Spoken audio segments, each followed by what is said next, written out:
Next is respiration. This involves chemical reactions in cells that break down nutrients, such as sugars, to release energy for metabolism.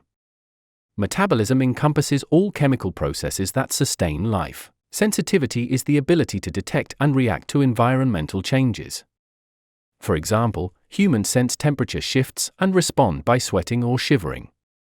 Other organisms also detect changes. Plants respond to light, water, and temperature. Sometimes, this is referred to as sensitivity and control, since organisms regulate their internal conditions by detecting changes and adjusting factors like temperature and water levels.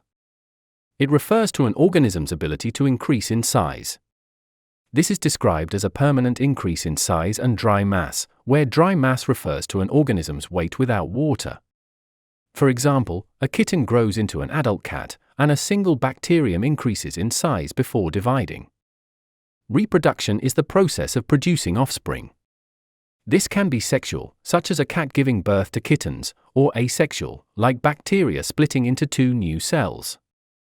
Excretion involves removing waste products from metabolism and eliminating excess substances.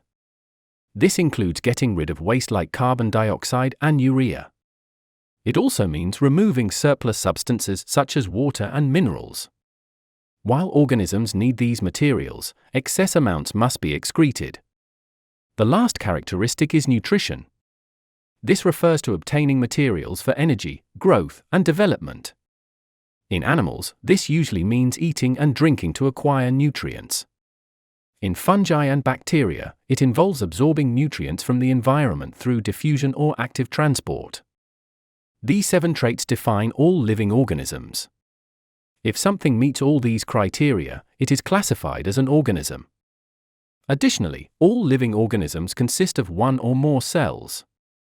We'll explore cell structures in another video. It's also important to note that viruses are not considered living organisms.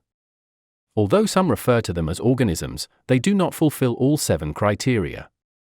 For example, they do not grow or excrete waste, so they are not classified as living beings. If you haven't heard before, you can find all of our videos on our website geniushub.co.uk.